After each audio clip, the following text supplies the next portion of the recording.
What's up, guys? Welcome to episode 45 of Podcast Reload. What's Podcast Reload, you say? I'll tell you. It's all right, here we go. 3, 2, 1. What's up, guys? Welcome to episode 45 of Podcast Reload. It's the general gaming podcast by No, Jesus Christ. 3, 2, 1.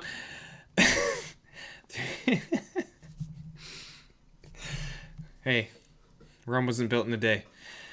What's up, guys? Welcome to...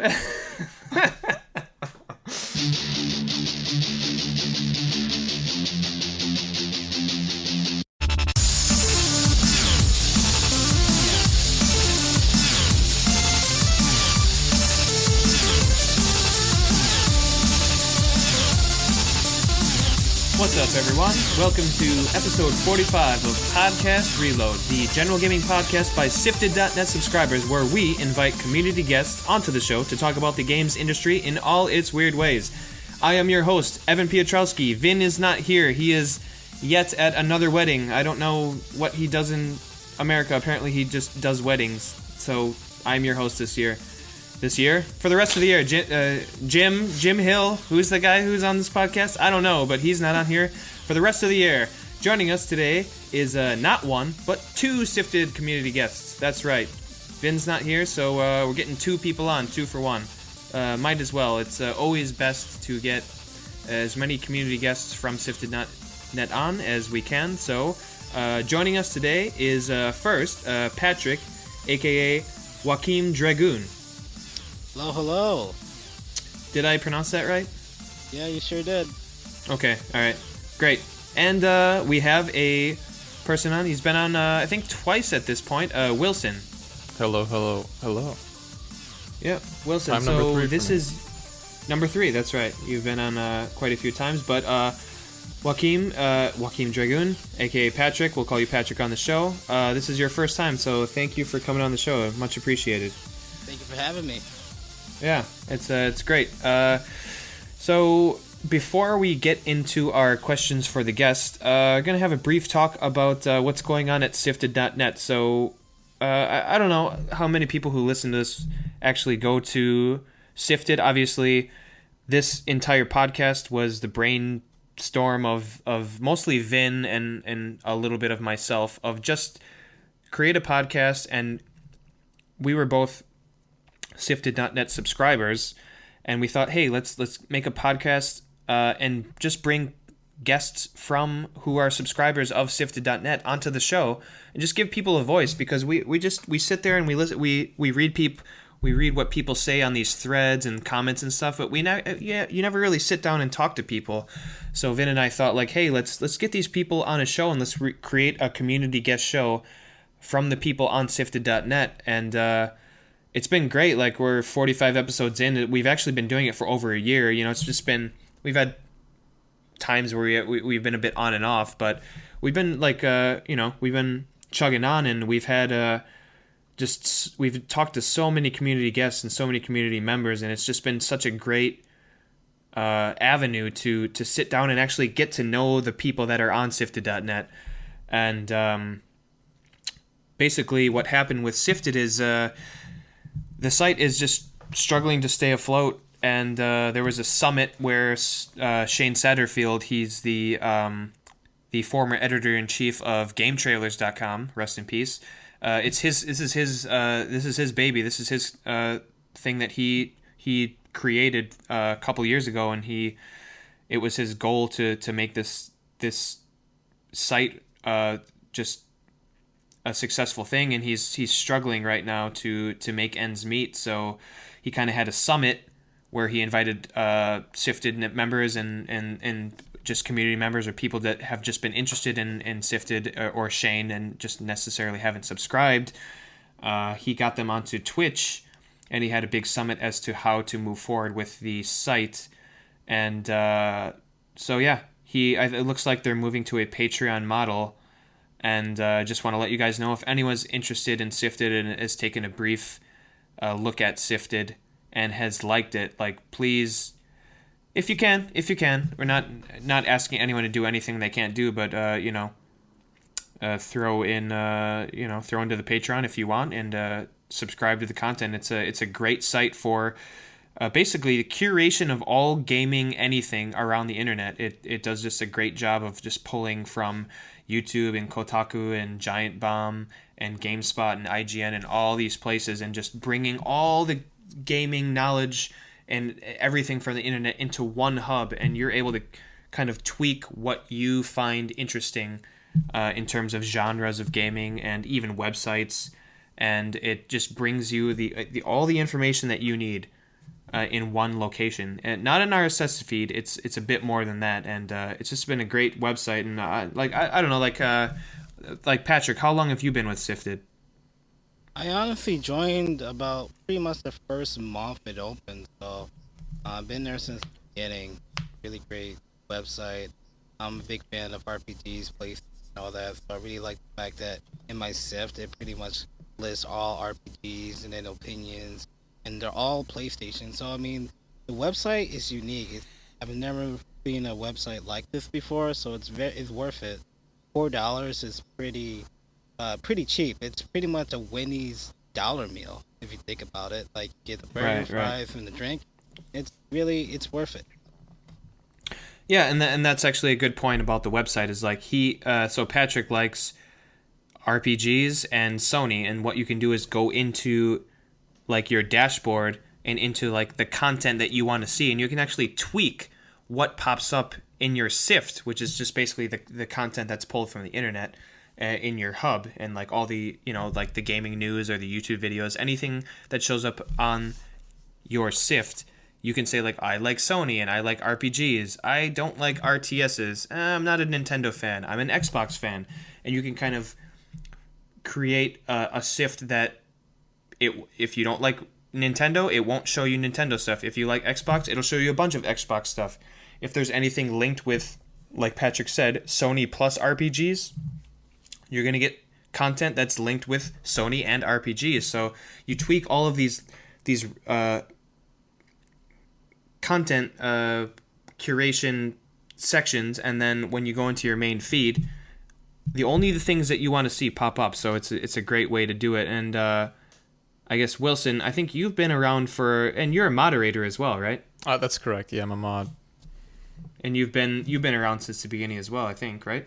Yeah, I mean, I was a big fan of Shane's at Game Trailers. So once he left, I just made sure to keep up with him on social media. And so as soon as I saw that Sifted was something coming into being, I applied to be a moderator. So I've been here since the beta, which was in like May of 2015. And I mean, I'm not exaggerating when I say that I've come to the site multiple times a day, every single day since then, partially because I'm a moderator, but mostly just because it's just such a useful site. I mean, it really can't be.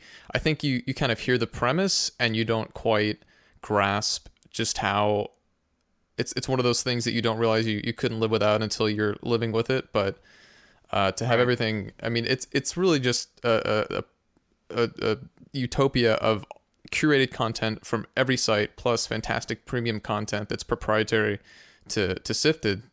As far as I'm concerned, if you're looking for video game news and video game opinion pieces, there is no other site that you need to be a part of other than Sifted.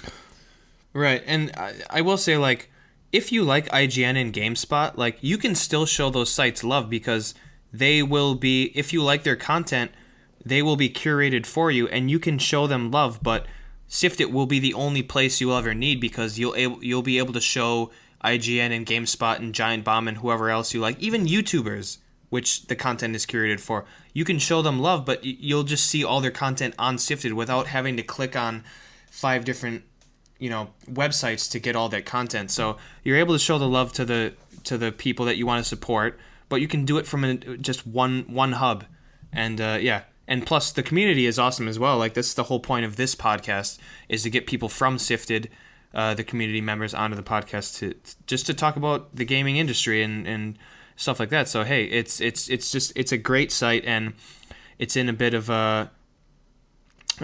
financial trouble, and we've had the summit, and Shane has kind of spoken about it on the most recent Game Face, which is kind of their main kind of video podcast kind of talking heads video game industry. I don't know what you want to call it, like video podcasts that they do every week. He talked about it. They're moving towards Patreon. They're figuring out exactly how that's going to come about and the shape that's going to take. So this is an ongoing thing, but they're changing the payment and kind of the model of the website in order for it to survive, basically. So if you're interested, just give Sifted a look. Play around with the site. If you have any questions, you can just register and message Shane, and he'll help you through the site and any questions you have. So, just give the site a look, and if you like it, just consider supporting it. And you know what? If that's not your thing, that's totally fine. But if you're on the fence, I'd highly recommend giving the site a look and possibly your support through Patreon, which I believe should be coming out mid-August, is what Shane said. That might change in the future, but sometime in August, he might be releasing a Patreon model, so stay tuned for that. Hopefully it does well. Shane, we wish you the best. But in the interest of time, let's move on to Save or Kill. So basically, we are going to pose questions to you, such as Mario or Sonic. And what the guests are going to do is choose one or the other. And what happens is, if you save Sonic, for example, you will kill Mario and thus erase Mario from the history of video games. So are you guys ready to play Save or Kill? I was born ready. All right, in unison. All right, here we go. Let's begin. Sonic or Mario? Patrick. I'll save Mario. Mario. All right, Wilson. I will kill Sonic. Kill Sonic. Okay, so you both saved Mario. So, Patrick, were you a SNES fan growing up, or I imagine? You must be. Yeah, the thing is that when I thought of the question, I thought of what did Mario bring to the table and what did Sonic bring to the table? And are they still relevant now? Mario's the bigger person in this. So that's what I was thinking about. I see Mario. Sure. Without Mario, there might not have been Legend of Zelda or, okay, so influences is everywhere. Right, you're thinking about it in a kind of a influential and historical sense. All right, and then Wilson, how about yourself? I completely agree with Patrick in that sense, but also I think that if you look, obviously they both have a myriad of spin-offs, but I think if you look at the core Sonic and Mario games, that the discrepancy in quality is just incalculable. Mario games are just so much better. And I hate Sonic the Hedgehog. I just think he's I think he's so dumb. Not if Sonic Mania has anything to say about it. We'll see how Sonic. The best thing that Sonic has ever done is realize that the only thing anyone ever wants is like a recreation of like the original Sonic games. So it looks like Sonic Mania is trying to do just that. It's pretty sad though. Like Mario has done everything under the sun and like reinvented and like genres and basically invented the 3D platformer and it just has been toying with like new things to do and new ways to platform for years and years, and Sonic can barely fucking bite a biscuit. I don't even know what that means. All right, next one. Zelda or Mario? I will save Zelda. Wilson? I gotta save Zelda as well, I think. Interesting. All right, Patrick, why Zelda? I've always loved the Legend of Zelda franchise. Like, I kind of fizzled out with Mario. And Legend of Zelda, I've always bought a Nintendo system for the Zelda franchise. Okay. I even bought a Wii U. And wow, you had to wait a long fucking time for that game. Yeah, well, the funny thing is, I ended up buying a Switch for that game. So it's funny how that. So you bought two systems for one game. Yeah. Yeah. Hey, I didn't buy a Wii U for Zelda, but I'm happy that it did come out in the Wii U. And Wilson, I imagine just more of a Zelda fan than Mario? I guess, yeah. It's so hard to compare, obviously, just because they're so different. But I mean, a huge thing for me is just, the atmosphere and the memories that you form when playing a game. And I think that Zelda, I don't know, when I think of my top 3 games, Ocarina of Time is in there, and as much as I love so many of the Mario games, I I think that Zelda is just that's one of those like I'll kill Sonic with no remorse. But I'll gently lay Mario to rest as I save Zelda. Oh, well said. All right, next one. Original Mega Man series or Mega Man X? Oh, I'm saving Mega Man X. All right, just a fan of like, what's your favorite Mega Man X game, Patrick? Oh man, that's tough, man. Oh man. I guess I would say Mega Man X6. Oh, that's interesting. I thought you were gonna go low with the numbers. All right, that's cool. Appreciate Well, that. I just what is like that on Zero. a plate? I'm a fan of Zero. Yeah, Zero's a badass. What can you say? All right, Wilson, how about yourself?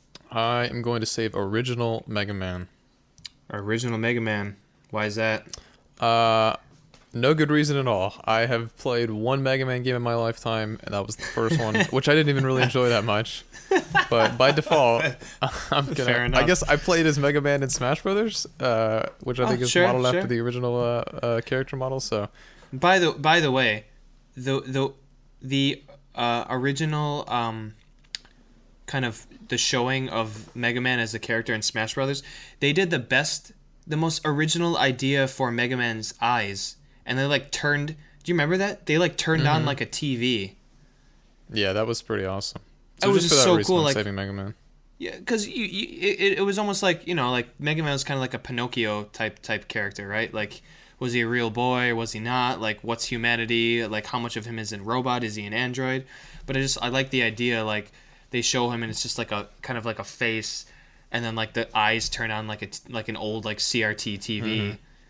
And like, turn white. It was like, I just thought it was like a cool representation of the character. Yeah, it was just so original. I'd never thought like about Mega Man in that way, but yeah. All right, so moving on to what we've been playing. Let's start with Patrick. Patrick, what have you been playing? Well, let's see here. I'm playing 2 games now. Final Fantasy 12, The Zodiac Age, and Overwatch. Nice. Which one do you want to talk about more? Probably Final Fantasy 12. All right, let's hear it. Because I will preface this entire conversation with, I am a massive fan of Final Fantasy 12. Which, like, for some weird reason, like, that game reviewed absolutely spectacularly back when it came out on the PlayStation 2. And then, like, years later, people fucking started trashing it, and I never understood why. I thought it was such a great game. But Patrick, how do you feel about it? Honestly, I think it's an awesome game. Yeah. I played it when it Great. first came out on the PS2, and I will say this, the only gripe I had in the PS2 version was that practically everybody ended up being the same. They were all wielding great swords at the end of the game, and so, Sure. I'm really happy about this new one where you can literally pick jobs. And I really like the plot. I mean, I think that some of the characters are great, and some of the other characters, unfortunately, don't get enough development. But honestly, it's a Final Fantasy game, and most people, I mean, it's like Final Fantasy 13. Everybody liked that at first, and then they started trashing it like after like maybe 6 months or so. And I just think it's just par for the course for most Final Fantasy games. Every Final Fantasy game is different. All the plots are somewhat different, and it's either you're gonna love it or you're gonna hate it. Yeah, I don't know. Wilson, have you played Final Fantasy 12 at all? I have not. I mean, would you say it's a good jumping off point? Yeah. For, It's basically like an upgrade in graphics, and then they just basically brought on some systems that were integrated into like a Japanese only release like back in the day. So yeah, it'd be. I don't know. Like, how do you feel about like MMORPGs? Like, it's in the same. Like, I hate the idea of an MMORPG. For some reason, Final Fantasy 12 totally tricked me into playing one. Because it's got a linear story, like I'm actually moving towards something. It's not just go out and do whatever you want and you just fucking like no direction. Like the reason that I like it, it's like there's a beginning and there's an end, and that's why it roped me in. But Wilson, what have you been playing? I guess I'll just start off with Knack, just because I have just dipped my toe into it, so I really don't have much to say about it. Wait, what? You've been playing Knack? I've been playing Knack. What happened? Yeah, Actually, you know what? I've never heard anyone I know to talk about Knack. So how do you like Knack?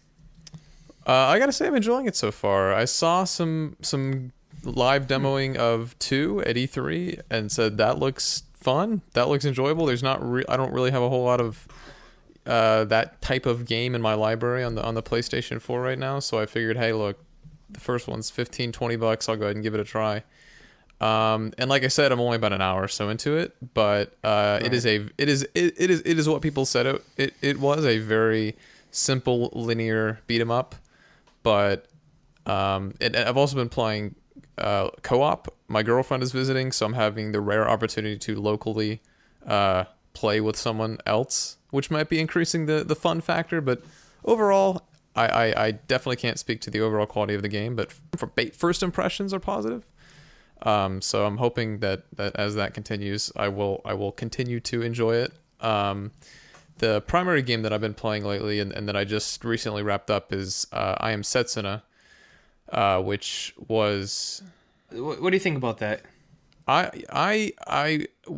not an expert of classic 16-bit RPGs, but I think that the developer Tokyo RPG Factory has been pretty forthcoming about basically saying, like, we want to make games that pay homage to that kind of experience.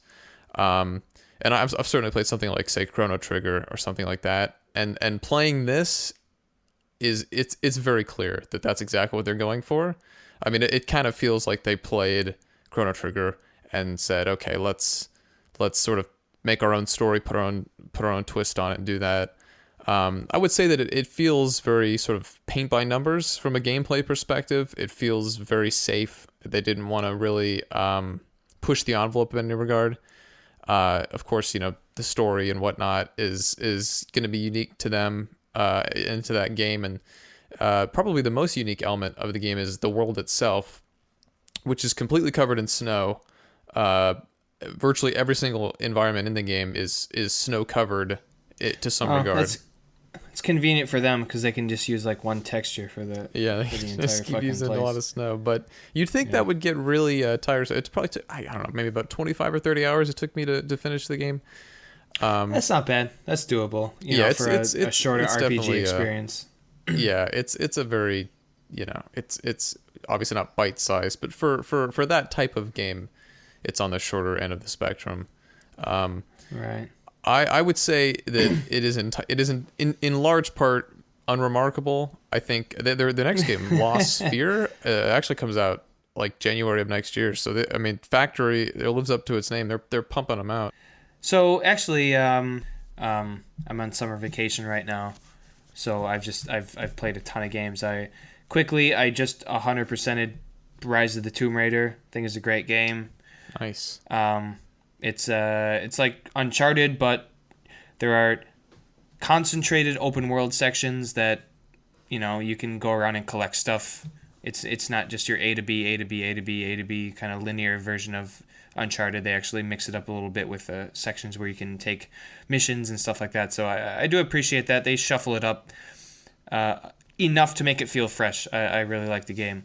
Although for some reason the platforming isn't as good as Uncharted. Like there's been so many times where I've like just missed ledges that I shouldn't have, and I've just jumped the wrong way and fallen to my death. It's not as polished as the Uncharted series is. And then I platinumed Ratchet and Clank 2016. Great game. Anyone that says like 3D platforming, in the same vein as like a Mario 64, anyone that says that's dead, I say play Ratchet and Clank, the most recent one in 2016, because they do it right. Like they do such a great job of balancing like the platforming sections with the running gun stuff, and then they add RPG elements to leveling up your guns, and they make that interesting enough to pull you through to the end. Even if you don't care about the story, just the general gameplay is so much fun. And then I played Firewatch, and I actually didn't really like it, to be honest with you. I thought it was super overrated. But moving on to our after that, hate it. After that, I'm gonna move that. I might have to bring that up in a different episode. I don't understand that the love for Firewatch, to be honest. And I was But I was waiting for it. I was waiting for it. Like, I love those types of games, and I've played most of them. And I love like dialogue driven games that are very slow and contemplative, and then just build on the characters and not necessarily the gameplay. It's just the ultimate thing that happened in Firewatch. I was like, are you fucking kidding me? Like, that's it? Like, I don't know. You did nothing for me. So moving on from that, speaking of RPGs, let's move on to our first topic. Patrick, why don't you tell us what the first topic of the episode is? Sure. Well, what? So my topic is going to be, what is the best RPG you played and why, and then what's the worst RPG you've played and why. So I'll start this off. I want to say that the best RPG I've ever played was Final Fantasy Tactics: War of the Lions, and I mean, the main thing is I played that over 5 times. And there's no new game plus option, nothing like that. It's so addictive because the job system in that game is great. You could be a ninja, you could be a samurai, black mage, all that, and then there's like these other ones, like you could be a mime, and then you could be a dark knight. I mean, it's just a really great game. But the main thing I want to say is that the plot, it's a political plot, and it's just great. It's amazing. I mean, you got backstabbing people. I mean, it's everything you would ever want. All right, so this must be a similar reason why you're enjoying Final Fantasy 12, no? Because I'm guessing this game takes place in Ivalice, right? Yep, they both. Okay. Yeah, Right. because the tactics crew worked on Final Fantasy 12, right? So you've obviously played a lot of Final Fantasy games. Have you played the original Final Fantasy Tactics? Yes, I have on the PlayStation. Yeah. So I've actually I've played the first Final Fantasy Tactics games. I got destroyed in like the third battle in that game several times, and I never went back to it. Are these two games? Is Final Fantasy Tactics: The War of the Lions like a remaster, or are they two completely different tactics games? Okay, so it's really hard to kind of say. I mean, I wouldn't say that it's not a remaster. It's the same graphic. Some people might even say that it's darn great when it comes to music, but it adds more stuff. So there's more cameos. You can get certain characters earlier. There's more jobs. There's more missions. There was like a multiplayer aspect. Because they released on the PSP, and there was like a multiplayer aspect of it, but I kind of played it way too late for me to take advantage of that. But Okay. they really thought outside the box when they made the. All right, so this is basically an updated version of the original Final Fantasy Tactics. Right. Okay. So that's interesting because I don't know. Wilson, have you played this game? I have not. I have not.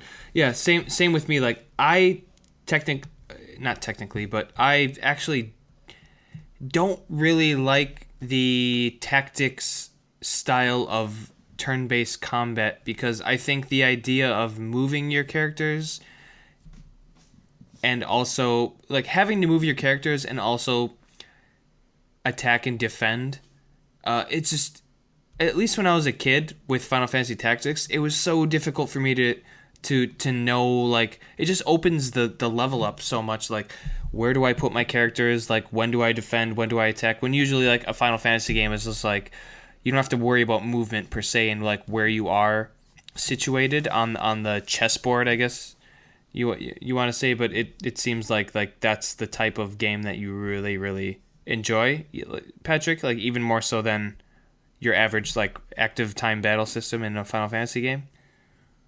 Yeah, I mean it. Like for instance, Final Fantasy 15 scratches my action RPG, and Final Fantasy Tactics scratches my top RPG. It's like I have a hunger for both, but Final Fantasy Tactics does.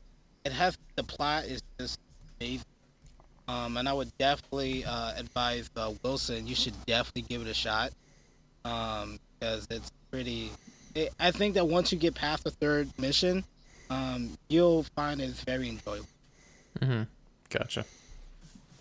Yeah, I think definitely with like the team that does the games revolving around Ivalice, they always do games that are about political intrigue, which is something that I'm a fan of. I really, really like it. Okay, all right, Wilson. So, what's your favorite RPG? I've played some good ones, but upon some thought, I think I'd have to go with Xenoblade Chronicles on Wii. I played it back. I mean, I remember back when, the whole Operation Rainfall was going on, and people wanted the game to get localized over here in North America. And at that time, I really, was very neutral. I was apathetic about it. But it got announced, and I said, hey, I only have a Wii. I have nothing else to play. Why not? And so I got it. Were you a PlayStation 1 like Xeno? I don't even know the name of the game. Oh, I've been sold. Xenogears. Well, look at that. Everyone knows that I'm not a fucking fan. I couldn't even think of the name of the game. Were you a Xenogears fan? Like, no, I was not. I was completely anything Xeno. I was completely unfamiliar with. So I kind of just. What about Xenomorphs? Like the Alien trilogy. Trilogy? Even Xenomorphs, I'm fairly uninformed about. So. Oh God.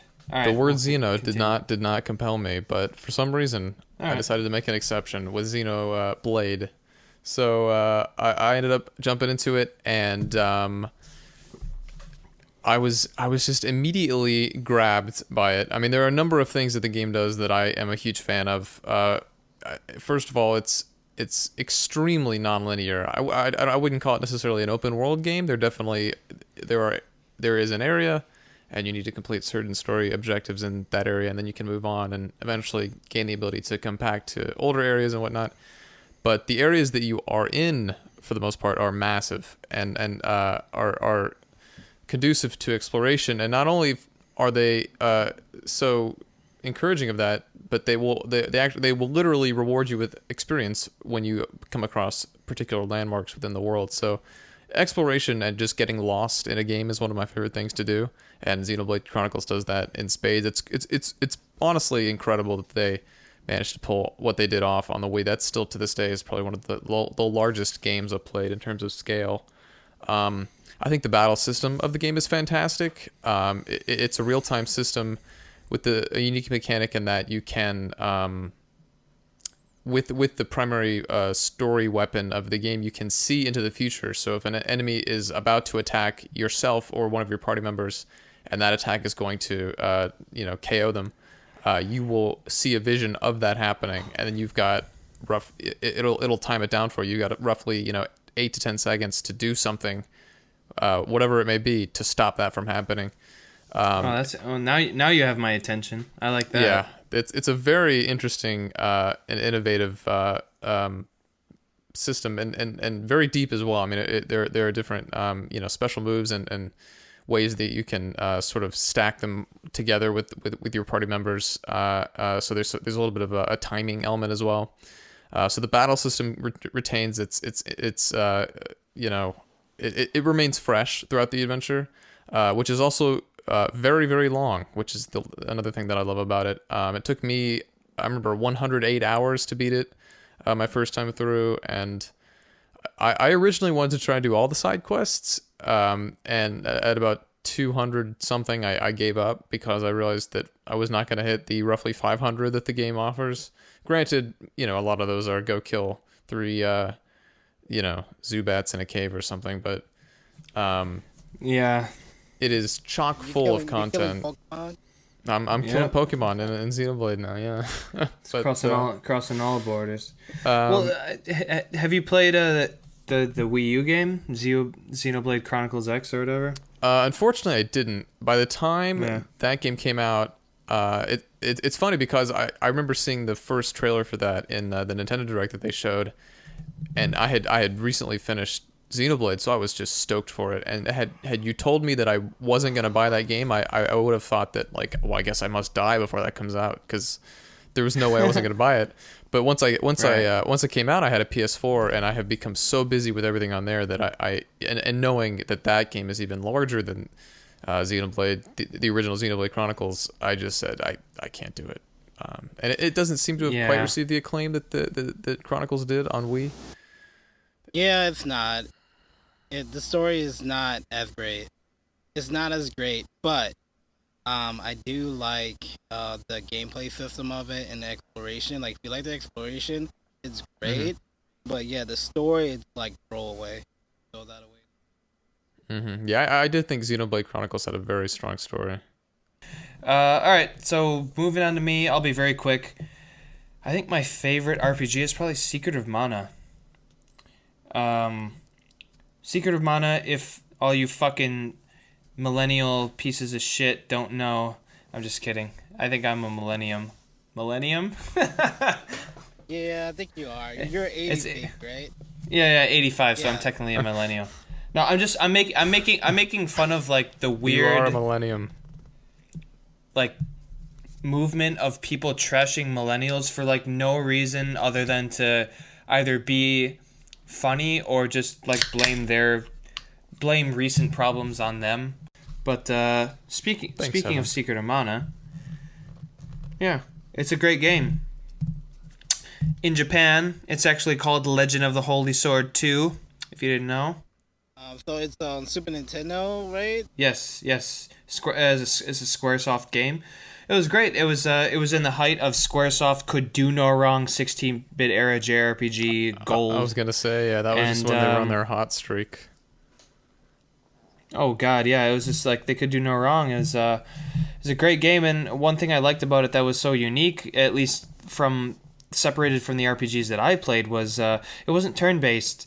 So you would kind of walk around. It's like a top-down kind of like Zelda kind of type of view, and you'd walk around. And once you'd run into enemies, then it would set up the attacks. The fighting system and it wasn't like a system where there was like a circle of where like you could attack, like something like Parasite Eve or Vagrant Story. You could just walk around and strike at enemies at will, like a Zelda game, but it had a heavy RPG system to where you only drew your sword when you came in contact with an enemy, and once you defeated the enemies in the area, you would sheathe your sword, and then you get your hit point, you get your experience points and stuff like that. But it's such a great game, and I could go on about the game forever, but just Secret of Mana is just a game that I've always held in high regard. Obviously, it's my favorite RPG. Obviously, you have your Final Fantasy 6s and your Chrono Triggers, which are games that I hold in as high regard as Secret of Mana and Illusion of Gaia.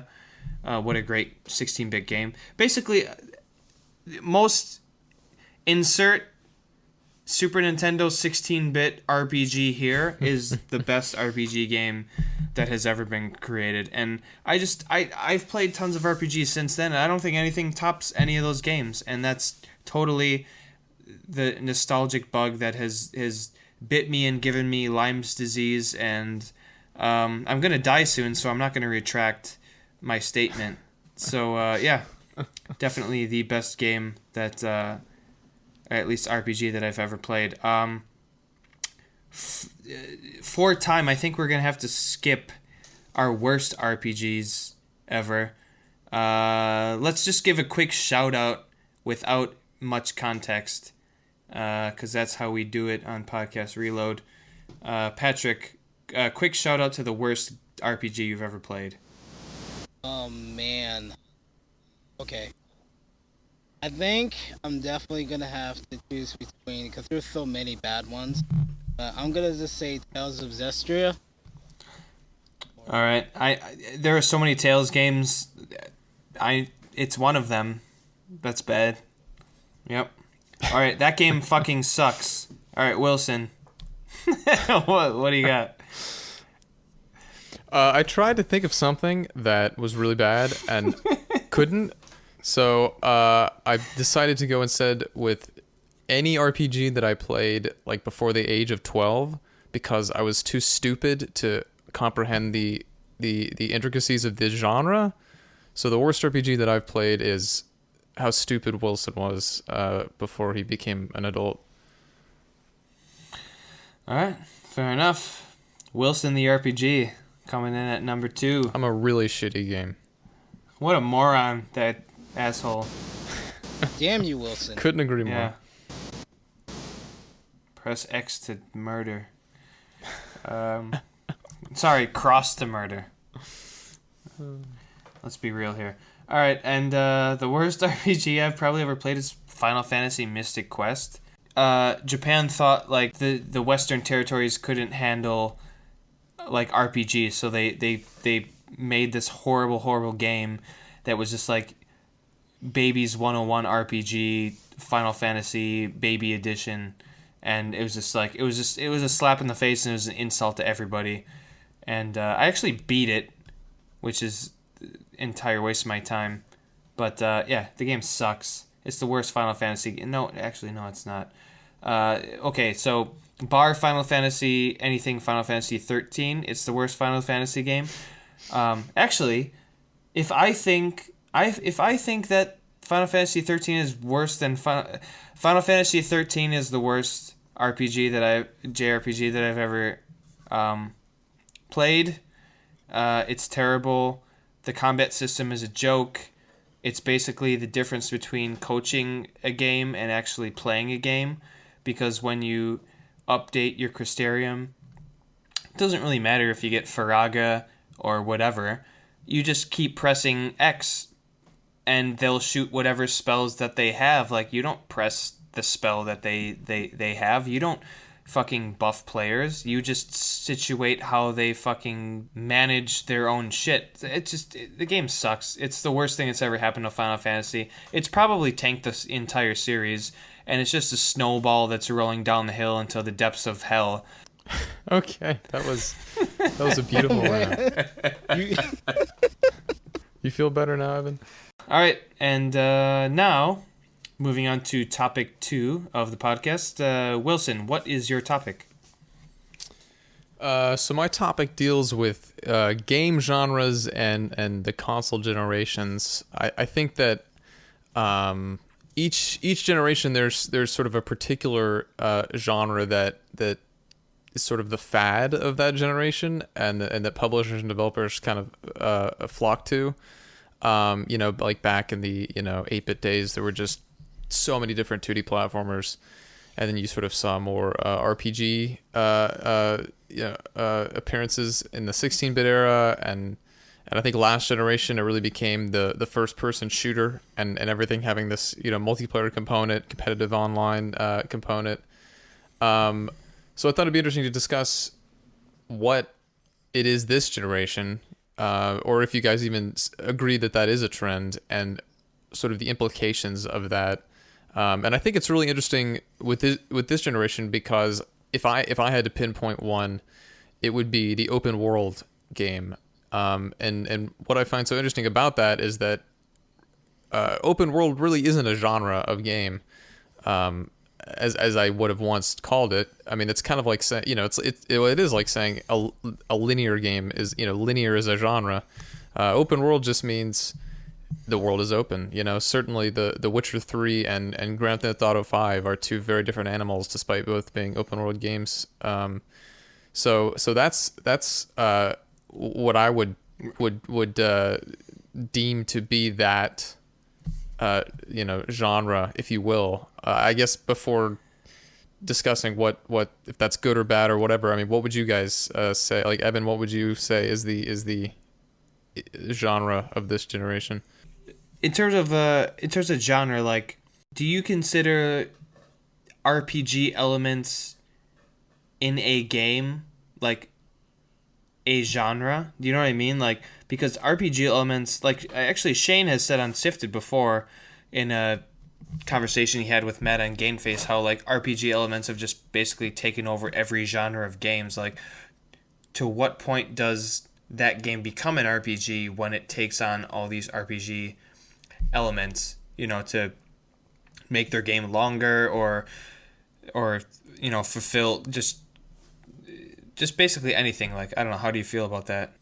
I honestly think that RPGs in general, like they are pretty much in open world right now. Like if we look at Final Fantasy 15 and we look at The Witcher, for example, The Witcher does have RGB elements into it. Like it does like he does level up. But I feel like with Final Fantasy 15, because you have a party, it becomes more of an RPG, Right. like a traditional sense. You know what I mean? Whereas I think that with these action games like Witcher, you're just one man against the world. So I feel like it's more of an action, like open world. You know what I mean? So are you saying like one thing that deems that it's an RPG means that you need to have a group of people? Well, not only that, but also like I mean, a leveling up system. I think it's one that I feel that now it's become more streamlined, where every game practically has a level up system because it's a way of saying like, oh, I'm progressing, like I'm getting stronger. You know what I mean? Like I know in GTA 5 they don't have a level up system. It's literally an action open world game. You know what I mean? So I think that leveling up is could be another way of distinguishing. Yeah. I think at least the genre of the generation now, I think it is the RPG because like we've all been talking about is and Shane again brought it up on Sifted is just the idea of leveling up, whether it be yourself and branching paths to, for example, something like survival or defense or offense or whatever you want it to be, and then even more minuscule in terms of your weapons, and then leveling up your weapons based on like an offense or defense or new additions to your weapon like a slow motion or better rate of fire or like a I don't know better grip or a better reload speed. Like all that stuff it's all just algorithms and numbers, and I just think people like the idea, especially with like cell phones and or smartphones coming out with games where you have to have some certain progression to lure people further into the game and keep them playing it. It's like people love numbers, like people love tapping on things and seeing that go up. So anytime in a game, whether it be a weapon or yourself or armor or anything, like people want to see numbers go up. So any game now basically takes that and just runs with it. Like look at Uncharted versus Tomb Raider. Uncharted is just like it's a linear experience. It's telling a singular story. You get new weapons, and you find experience. You find like artifacts, but you don't level up. You don't do any of that stuff. You don't level up your weapons. You just go from A to B, and you're telling a singular story, and then you go from start to finish. But Tomb Raider changes that up. It's like you find artifacts, you level up, you get a headshot, you get experience from that. Yeah, you explore and you find a new area, you get experience from that. Like everything is linked to experience, and everything just kind of spider webs out into building your character.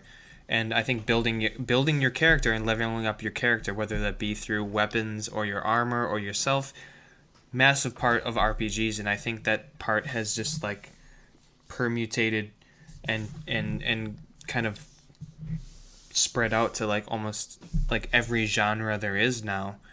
Yeah, it's and I get why they do it, because it's super addictive to have something to shoot for. Like for example in Tomb Raider, like you're reading tablets and murals. It's like, oh, okay, I read this, like I've leveled up my Greek. It's like, well, I want to level it up more so I can read more murals. Like it's so like it gets so ridiculous. Like why does she how does she level up? Don't worry about how she levels up. She just levels it up, okay? She levels up her Greek. She levels up her Russian. She levels up her Mongolian. Don't think about how she does it. Just the numbers go up. So fucking find the shit and then make the numbers go up.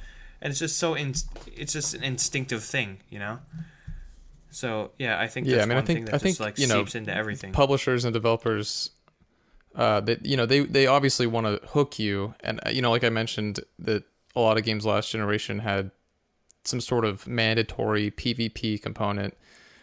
because they needed to figure out a way to lengthen the lifespan of the game. So I think that in this generation, we are kind of seeing, in addition to open world, we're seeing that a lot of those games are adopting some kind of progression, more so than they have in the past. But like Uncharted and Tomb Raider, that's a really good comparison. Whereas Uncharted is just A to Z, no superfluous content there to distract you. You're just going through it. Whereas Tomb Raider is much more predicated on upgrades and exploration in many cases. That will keep you coming back, and it's easier in an open world setting because there's so much to do. Even if as I was mentioning earlier, like if there's a collectible, I have got to get it, even if it has no bearing on my characters' statistics or anything. It's just there's so many elements like that, and I think that I think this generation developers are really just infatuated with the technology that we're reaching. We're getting to this point where we can create these incredible worlds, and as great as that is, it's just a matter of when does it become saturation, and I think that developers have to be careful of making games that are so content rich that players cannot buy 10 or 15, even gamers like us that would buy the many games a year. We kind of have to limit ourselves because, well, this a game that used to take me 15 hours at most is now taking me 50 hours at least. So it is something that if you buy a lot of games can lead to, I think, just fatigue. Too many open world games, too many RPGs and those same mechanics, that are prevalent in different games, and it can also lead to just having to pick and choose and be very selective with what you buy. Well, what I differentiate between the open world games though is the fact that, like, for instance, Shadow of Mordor, right? I guess you consider that an open world game, but it's like you're wielding a sword and a bow and arrow, whereas like I guess like Deus Ex, you're like a cybernetic android type dude, right? So I mean, you're wielding a gun. So I try to differentiate between these open world games by either perspective, like first third person, or by the just by the age of technology. You know what I mean? Which is sometimes difficult because they use the X kind of way far into the future, but still kind of like it could really happen. You know what I mean? Right.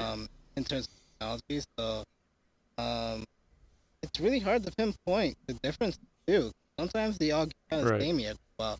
Like Dishonored 2 and Deus Ex, I feel like they're somewhat samey. I've played both of them a little bit here and there, but practically almost like they're very much alike. And I think that might be part of them being both. So this is interesting because we're talking about two different games, but they're both first person, so the first person aspect of it makes it feel similar because they're made by different studios. One's Bethesda, one's Square, I guess. Square Enix, yeah. But the fact that they're first person just draws a lot of parallels, whereas a game like Firewatch and Dishonored 2, you might not draw the same parallels because they're a different genre, but they're both first person, It's interesting how all that stuff connects. But in terms of the genre of the generation, like the current generation, what is the genre that has completely just bulldozed everything over and said, like, this is what everyone is migrating towards? For whatever reason, it might be natural or just like the money's in it, or this is just what people seem to be playing now. Like, Wilson, what do you think that is? I guess I think that it sort of always stems from a technical perspective and what developers are most excited to create, and also what publishers think will keep the players coming back. Again, that's why I think we saw a lot of online multiplayer last generation. I mean, that was becoming something that was feasible, and also people stuck around because they wanted to keep playing it. And I think that's manifested itself in open world games this generation, because we certainly had those last generation, but that the ability to create a competent world was sort of being birthed in that time frame, and now we've really got it down. So, but it's interesting. Genres do mix so much, and there is so much eclecticism within the open world genre. So, I think that is what is the most prevalent, is that everything's got to be open world now, and series that used to be linear are now adopting a non-linear structure this generation. But if you even just look at Uncharted versus Tomb Raider, that's what that is. It's a game that's holding on to the linear experience, and then Tomb Raider's like, no, do both, like linear to open world section. It's pulling it like a magnet almost. Right, and you can totally see that, like, both. And granted, I have not played Uncharted 4 yet, nor Rise of the Tomb Raider, but both are supposed to be great. Like, they both pull it off really well. So, for my money, they totally work separately. Yeah. I think as long as the Uncharted's, those linear games continue to come out, the open world games have enough differentiation between them. Like I said, you take your Witcher and your Grand Theft Auto, two different experiences. As long as there's enough variation there, personally, I don't have an issue with there being, sort of this genre of the generation, because I think we're seeing more than ever that genres are starting to blend, and it's much harder to say this is an action game, this is a shooter. There's so much overlapping, which I think overall is a very good thing. I want to point out though that, like, I know that in the last generation people complained about the fact that everything is so linear, and so now, like, I feel like you got an oversaturation of open worlds. And I agree with that. Though, but it's like, sometimes, like, when I play a game, I don't want to always have to, like, I don't want to have to walk everywhere. Like, I just want to sometimes I want to go to a straight line, beat a boss, go on to the next thing. You know what I mean? Like, yep, I totally agree, Patrick. I totally agree. And that's why I love Uncharted so much, because they look at all the levels going up, all the levels and the sorry. So where are you going with that? Usually with the Jerry Lewis impression, you have like 3 examples. I only had one, and I couldn't think of another one. But, like, Naughty Dog sees all the levels, and I'm going to double down, and the open world, and the Wyvern, and the Haven, and they said, no, let's make a traditional fucking game where it's A to B straight, and we're not going to do all this stuff. And I think that works, and yeah, like, Patrick, I think that's refreshing, surprisingly, and in a game called Uncharted 4, it's refreshing that you have this linear game that doesn't deal with RPG elements or open world elements or anything like that. It's just it's a straight cinematic experience with, and they tell the story they want to tell, and they don't deal with all that, they don't wrap themselves in all that stuff. So yeah, coming to the end of the podcast, I'd like to thank both Patrick and Wilson for coming on. Patrick, thank you for coming on. Thank you for finally throwing your towel in. I really, really appreciate it. Hey, I enjoyed it. I hope you guys have. Oh, definitely. Or nothing. No, yep. No, you'll be on the list. Definitely, we'll put you on the list. Your name will bubble up to the top, and we'll have you on again, either this year or the next. And Wilson, 3rd time's the charm. Thanks for coming on. 3rd time is the charm. Thank you very much for having me. Hopefully, there will be a 4th. There will be a 4th. You can bet your buck on that one. And I'm betting it. If you want to join us on the show, you can message me on sifted.net at @thestanduser, or Twitter at podcast_reload, with your mic make, an email address, your Skype name, and what time you'll be available on the weekend. And we can negotiate this stuff. It kind of goes back and forth every now and then, and we'll figure out a time. It doesn't matter. We will figure out a time for you to get on the podcast. So yeah, just send me a message on Sifted or Twitter, and we will get you on in one form or another. So, closing off with Twitter handles and thank yous and any plugs you have. Patrick, what do you got? No plugs today. You can see me on Sifted.net at JoachimDragoon.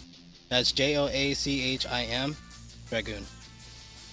Alright, fair enough. And Wilson, how about yourself? I know you do have a Twitch following yourself, so let's hear about it. I do, yes. I stream on Twitch at Wilson. Well, not at, but the name of the Twitch account is Wilson, and the numbers 108. I've been doing. I think I plugged that every time I've been on here. I've been doing that for over 2 years now, and we have a really nice community there. So, if you enjoy watching, it's a variety stream. So if you like watching video games get played and want to stare at my face while they get played, I highly recommend you come over there and check it out. You have a camera on your face. I do, yes, yeah. So you can stare into my eyes, and I'll stare into yours, and who knows what'll happen. Oh God! Oh, I think I'm in love. I know I am. All right. All right, and you can catch me at Nickelodeon.com. Gak is back. All right, never forget. And we will see you next time. Always wear shoes when you go outside. Don't be an animal. All right, I've seen you. Dirty feet. Saint advice. Just valleys like Moses parted the sea with your craggy heels. Lotion up, all right? and just fucking, be a human being. Don't be an animal. That's all I'm trying to say. Damn straight. Yeah, lotion. Lotion's the key to everything, really. That'll do us for Podcast Reload. You better ship in or ship out. I'm done with you, holes. Bye. Bye. See you later.